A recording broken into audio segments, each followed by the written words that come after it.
Sebelum saya bahas perikop ini, mari kita sama-sama baca isinya dari Injil Markus bab 4 dengan judul perikop perumpamaan tentang pelita dan tentang ukuran. Lalu Yesus berkata kepada mereka, "Orang membawa pelita bukan supaya ditempatkan di bawah gantang atau di bawah tempat tidur, melainkan supaya ditaruh di atas kaki dian. Sebab tidak ada sesuatu yang tersembunyi yang tidak akan dinyatakan, dan tidak ada sesuatu yang rahasia yang tidak akan tersingkap. Barang siapa mempunyai telinga untuk mendengar, hendaklah ia mendengar." Lalu ia berkata lagi, "Camkanlah apa yang kamu dengar. Ukuran yang kamu pakai untuk mengukur akan diukurkan kepadamu, dan di samping itu akan ditambah lagi kepadamu. Karena siapa yang mempunyai, kepadanya akan diberi, tetapi siapa yang tidak mempunyai, apapun juga yang ada padanya akan diambil daripadanya."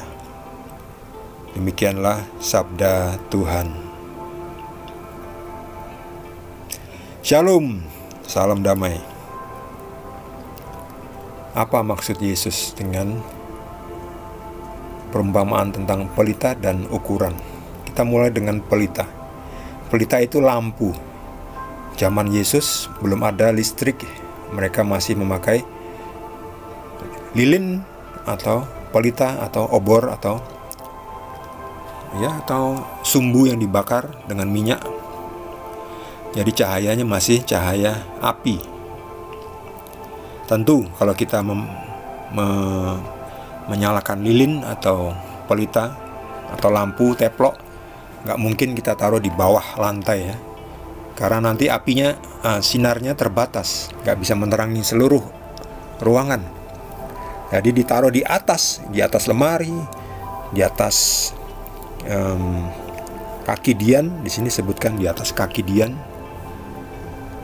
Pokoknya di atas ya, di tempat yang tinggi. Demikian juga Yesus. Yesus adalah terang dunia. Yesus nggak mungkin tersembunyi ya. Untuk apa? Yesus pasti kelihatan, karena Yesus adalah terang, melakukan pekerjaan yang baik, yang bagus. Ya kalau utusan-utusan yang lain ya, yang nggak jelas itu ya, kedatangannya mungkin bukan membawa terang ya, tetapi membawa kehancuran, pembunuhan, menghancurkan ya, itu lain lagi ya. Itu utusan yang nggak jelas. Kalau Yesus datang sebagai terang, akulah terang dunia. Ya, akulah jalan, kebenaran, dan hidup. Yesus adalah terang yang memberikan jalan, menunjukkan jalan. Gak ada Yesus mengajari untuk menghancurkan ya. Ngajari untuk bom bunuh diri. Gak ada, Yesus gak ada ngajari gitu ya. Justru Yesus yang berkorban ya. Bukan orang lain yang dipaksa untuk ikut mati ya, dengan bom bunuh diri kan. Bom bunuh diri itu kan mengajar orang lain untuk ikut mati oleh para terorisnya itu. Yesus guru yang baik, sebab Yesus adalah Tuhan. Tuhan itu sendiri, Tuhan yang menjadi manusia. Terang, itulah pelita. Barang siapa mempunyai telinga untuk mendengar, hendaklah ia mendengar. Yaitu ya, sekarang ini kan banyak orang yang gak mau dengar ya. Gak mau dengar artinya gak mau tahu. Sebetulnya mereka bisa paham, bisa tahu, tapi mereka gak mau. Kembali lagi, orang yang gak mau tidak bisa ditolong. Lalu ukuran yang kamu pakai akan diukurkan kembali kepadamu. Misalnya kita melihat orang berdosa, langsung kita hukum ya, karena dia berbuat salah ya dihukum ya. Oh lah, hati-hati, nanti orang itu yang menghukum itu nanti akan dihukum gantian. Yang main hakim sendiri, nanti dia bahkan lebih lagi dihukum baliknya, lebih lagi ya. Di samping itu akan ditambah lagi ya, ukurannya kepadamu. Kalau memaksa orang lain untuk mengangkat beban 2 kilo, wah nanti gantian ya, Tuhan akan justru memaksa orang itu mengangkat beban 4 kilo bahkan ya. Karena orang itu memaksa ya. Memaksa itu udah nggak bener ya. Memaksa ya. Nanti orang itu akan dipaksa Tuhan mengangkat beban 2 kali lipat, 3 kali lipat, dan seterusnya. Ini dia. Ukuran yang kamu pakai untuk mengukur akan diukurkan kepadamu, dan di samping itu akan ditambah lagi kepadamu. Melihat orang berbuat salah langsung dilempari batu ya, dicambuk. Wah, nanti gantian ya. Ketika orang itu berbuat salah, tidak hanya akan dicambuk, bahkan akan dihukum lebih parah lagi. Ini kata-kata Yesus sendiri ya. Ukuran yang kamu pakai untuk mengukur akan diukurkan kepadamu, dan di samping itu akan ditambahkan lagi kepadamu. Makanya jangan cepat menghakimi ya. Lebih baik cepat mengampuni, supaya kita juga diampuni. Sebab kita sendiri nggak bersih kok. Kita juga kadang buat salah ya. Supaya kita nggak dihukum oleh Tuhan ya, kita mengampuni orang yang juga bersalah ya. Ya tentu bukan berarti nanti di dunia ini isinya cuman saling pengampunan, jadi nanti dimanfaatkan oleh para penjahat, pencuri, koruptor itu ya. Mereka itu kan nanti kan diajari untuk mengampuni. Nah, saya tetap saja nyolong ya, supaya saya tetap bisa kaya raya ya. Bukan gitu, beda ya. Hukum Tuhan dan hukum dunia ini beda ya. Hukum dunia ini hukum positif ya. Kita nggak bisa, kita mengampuni bisa 7 kali 77 kali. Bisa unlimited. Tetapi uang kan terbatas. Kalau uang sudah dicuri, ya habis. Mau makan apa? Uang dicuri habis kita ya. Itu bedanya hukum dunia ini dan hukum Tuhan. Mengampuni itu bisa 7 juta kali.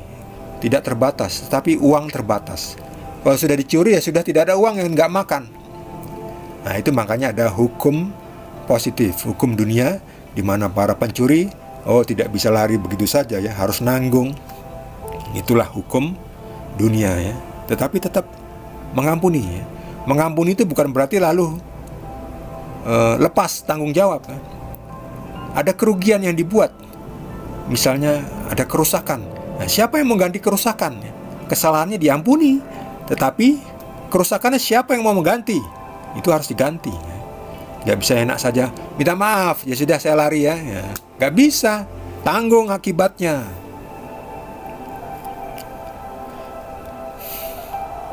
Siapa yang mempunyai, kepadanya akan diberi. Tapi siapa yang tidak mempunyai, apapun juga yang ada padanya akan diambil daripadanya. Apa maksudnya? Ini juga soal talenta. Siapa yang mempunyai talenta dan mempergunakannya dengan baik, itu berarti orang itu bisa dipercaya. Orang yang dipercaya itu kan susah sekarang ini ya. Susah cari orang dipercaya ya. Janjinya suruh datang jam 10, datangnya jam 11 ya. Itu kan nggak bisa dipercaya ya. Lain kali nggak akan bisa dipercaya, nggak mau saya. Anda mau datang jam berapa? Jam 10 ya, atau jam 3. Nanti paling datang jam 4. Nah itulah. Sekali tidak bisa dipercaya, susah dipercaya ya. Sekali lancung ke ujian, seumur hidup tidak bisa dipercaya. Demikian juga talenta ya. Dikasih talenta sedikit, bukannya dikembangkan, malah dipendam.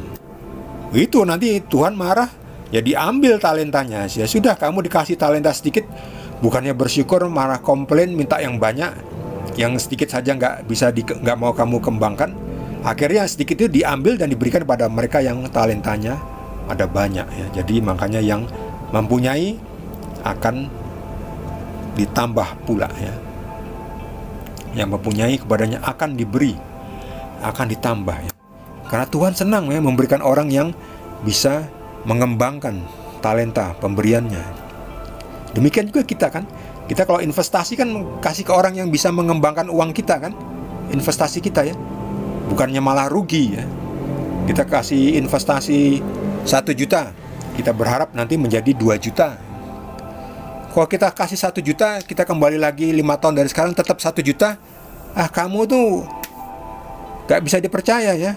Tahu gitu kamu dulu bilang saja gak bisa, supaya saya bisa ngasih uang saya kepada orang lain yang bisa mengembangkan uang. Itulah maksudnya dengan ini. Siapa yang mempunyai, kepadanya akan diberi, tetapi siapa yang tidak mempunyai, apapun juga yang ada padanya akan diambil daripadanya. Bagi saudara yang mendapatkan tambahan pencerahan, boleh juga berbagi dengan kita. Yang belum subscribe, jangan lupa di subscribe dan juga di like. Kita akan lanjutkan dengan perikop berikutnya. Terima kasih. Tuhan Yesus berkati kita semua.